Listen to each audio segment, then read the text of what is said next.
नमस्कार दोस्तों, आपका बहुत-बहुत स्वागत है हमारे चैनल स्पार्क सक्सेस में। दोस्तों, इस वीडियो में महेंद्र सिंह धोनी की सक्सेस स्टोरी से बहुत कुछ सीखने वाले हैं। आसान नहीं होता। एक तरफ पढ़ाई के लिए रात भर जागना और दूसरी तरफ स्पोर्ट्स के लिए दिन भर भागना। अगर इतना आसान होता तो इंडिया में आज हर दूसरा लड़का क्रिकेटर होता। 11 साल का वो लड़का जिसके पापा उसे सरकारी नौकरी में देखना चाहते थे, उसने कभी सोचा भी नहीं होगा कि एक दिन सरकारी नौकरी वाले भी उसके दीवाने हो जाएंगे। पापा को काम करता देख आंखें सूज जाती थीं। खुद की पढ़ाई और बहन की शादी, अंदाज़ा लगा लो क्या होगी जिम्मेदारी। बैट खरीदने के पैसे नहीं थे तो दोस्तों ने हाथ बढ़ाया।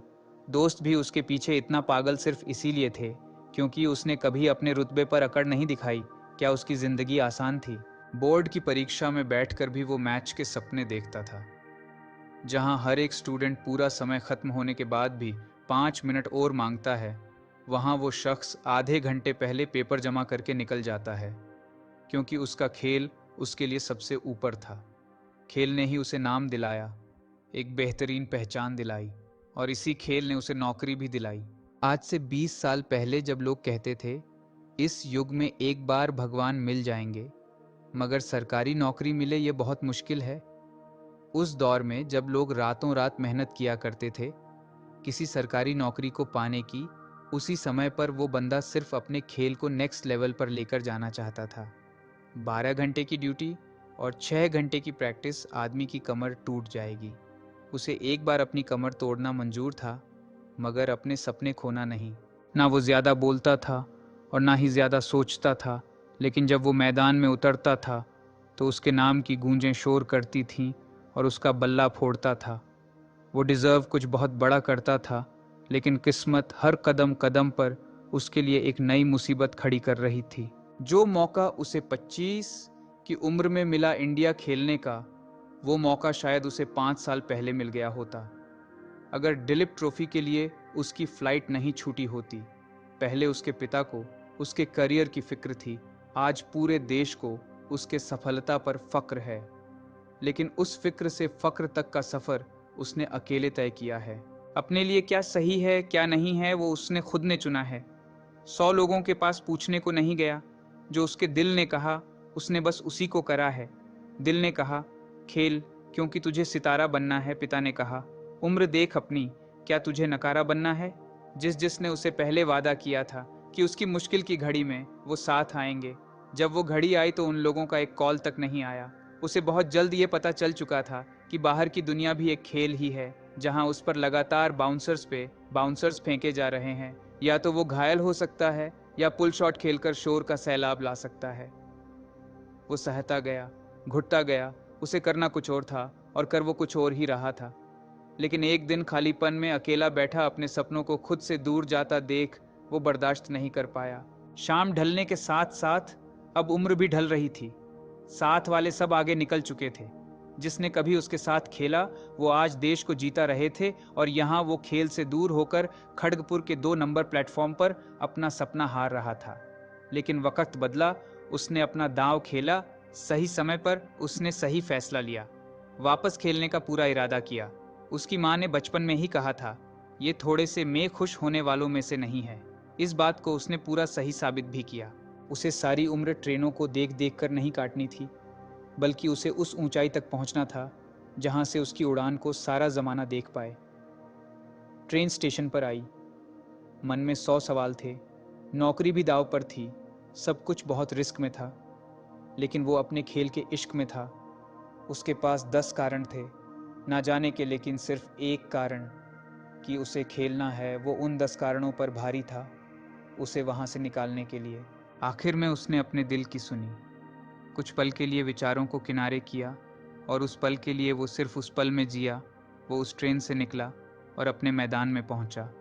वहां जाकर उसने खेल को अपने नाम किया, और ये तो हमने देखा ही है कि उसने मैदान में कितना ज़बरदस्त काम किया। भारत के लिए खेलने का उसे मौका मिला, लेकिन पहली पारी में बिना एक भी गेंद खेले ही वो रन आउट हो गया। जरा सोच कर देखो क्या बीती होगी उस पर जब लाखों दर्शकों के बीच वो शून्य पर ही चला गया हो। अगले 4 मैच तक वो कुछ नहीं खेल पाया। उसे तो अब शक भी होने लगा था कि शायद अब उसे प्लेइंग 11 से भी बाहर कर दिया जाएगा। लेकिन उसकी झोली में एक और मौका गिरा, जहां अगर इस बार उसने निराश किया तो उसका खेल खत्म हो जाएगा। वो हमेशा हमेशा के लिए गुमनाम हो जाएगा। उन सारे उसको नापसंद करने वाले लोगों के लिए, उनके पिता के फैसले के लिए और अपने मन में 100 ख्याल जो आते थे उस नौकरी को करने के लिए, वो सभी लोग सही हो जाएंगे और वो खेल को चुनने के फैसले पर गलत हो जाएगा। अगले दिन उसे तीसरे नंबर पर मौका मिला। वो मैदान पर उतरा और इस बार उसने विरोधी के ऐसे पसीने छुड़ाए कि वो बस पूरे खेल में मैदानों के चक्कर ही लगते रह गए। 148 की नाबाद पारी खेलकर उसने पूरे देश में अपना नाम रोशन किया और अपने एक खेल से हजारों की भीड़ को अपनी ओर खींच लिया। इसके बाद हर मुकाबले में वो लोगों को हीरो दिखने लगा। सब कुछ उसकी जिंदगी में बढ़िया चल रहा था। 2007 में उसे इंडियन टीम की कप्तानी भी सौंप दी गई।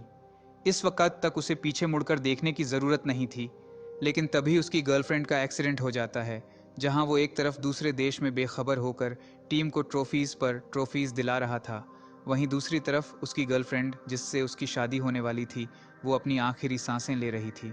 जब उसे अपने प्रेमिका की मौत की खबर मिली, मानो वो टूट गया, अपने किस्मत और मुकद्दर तक से रूठ गया। हरे भरे खेतों में जैसे एकदम से सूखा पड़ गया हो। जिसके साथ उसने ज़िंदगी जीने के सारे ख्वाब बना लिए थे, वो एक झटके में तबाह हो गए। उसके सदमे का बहुत बुरा असर पड़ा उसके खेल पर। लोगों ने बस उसे उस मैदान पर देखा। असल ज़िंदगी की जंग लड़ते हुए उसे किसी ने नहीं देखा। उसका खेल बिगड़ा तो लोग पूरे देश में उसके पोस्टर्स जलाने लगे, उसके घर के बाहर शोर शराबा करने लगे, उसे गालियां देने लगे, बद्दुआ देने लगे। ऐसे वक्त पर मजबूत से मजबूत इंसान भी टूट जाएगा, मगर क्या वो झुका? नहीं। क्या उसने हार मानी? नहीं, बिल्कुल भी नहीं। 3 साल बाद वर्ल्ड कप था और भारत पिछले 25 साल से कोई वर्ल्ड कप नहीं जीता था। उसने 3 साल बाद की तैयारी उसी वक्त से शुरू कर दी। लोगों ने उसको नीचे गिराने की, उसकी हिम्मत तोड़ने की बहुत कोशिश की, मगर बावजूद इसके वो ना तो कभी झुका और ना ही टूटा। 3 साल तक उसने कोई शोर नहीं किया। उसके फैसलों के सब खिलाफ रहे, मगर फिर भी वो डटा रहा। उसने खुद पर यकीन रखा और 3 साल का इंतजार किया।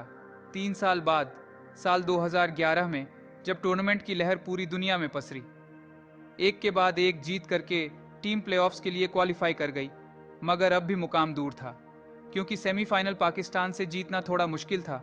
मगर उसने मुकाबला फाइनल में पहुंचा ही दिया। लक्ष्य बड़ा नहीं था, लेकिन वो दिन कुछ ज्यादा अच्छा नहीं था। भारतीय टीम के 2 दिग्गज खिलाड़ी आधे घंटे के पहले ही आउट होकर बाहर निकल गए। फिर गंभीर और कोहली ने मैच को संभाला, लेकिन उस दिन कोहली भी ज्यादा कमाल नहीं दिखा पाए। और फिर एंट्री हुई उस दबंग खिलाड़ी की, जो खेल का रुख एक सेकंड में मोड़ सकता था। पूरा शोर बस उसके नाम की चीख पुकार कर रहा था। सारे लोग खड़े होकर उसका अभिनंदन कर रहे थे और इसके साथ ही वो शेर मैदान में दाखिल होता है। पहली गेंद बड़ी तकलीफ देती है, मगर दूसरे छोर से वो धीरे धीरे खेल को आगे बढ़ाता है। लक्ष्य अब भी दूर था, मगर उसे जीतने पर पूरा यकीन था। खेल जैसे जैसे आगे बढ़ा, एक और विकेट गिरा और अब वो फॉर्म में आया। उसने समय रहते अपना स्पीड बढ़ाया और कुछ गेंदों में अच्छे स्कोर के साथ आखिर में एक लंबा छक्का मारकर पूरे देश को 28 साल बाद दूसरा वर्ल्ड कप दिला दिया। सभी की आंखों में आंसू थे। लोगों की धड़कनें तब कहीं शांत हुईं। उस चीख पुकार के बाद वो शख्स उस एक खेल के बाद पूरे देश का चहेता और सबसे बड़ा खिलाड़ी बन गया। वो कहते हैं ना कि कुछ लोग ऐसे होते हैं जो सदी में एक दो ही पैदा होते हैं। ये शख्स भी उन्हीं में से एक था। रेगिस्तान में भी ठंडा रहने की काबिलियत रख सकता है, जो 22 गज की दुनिया का बेताज बादशाह कहलाता है, जो थाला के नाम से पुकारा जाता है, जो कई खिलाड़ियों का करियर बनाने के लिए जाना जाता है, जिसकी उपस्थिति ही खेल को अपनी तरफ खींच कर ले जाने की ताकत रखती है, जिसे क्रिकेट का जादूगर कहा जाता है।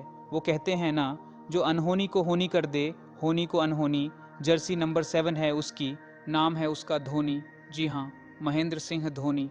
हेलीकॉप्टर भी उतना मशहूर नहीं हुआ जितना उस शख्स का हेलीकॉप्टर शॉट हुआ, जिसके एक इशारे पर दुश्मन परेशान हुआ। अंपायर भी फैसला लेने से पहले उसकी तरफ देखते, क्योंकि बाज की नज़र शायद एक बार चूक भी जाए, मगर स्टंप्स के पीछे वो कभी नहीं चूक सकता।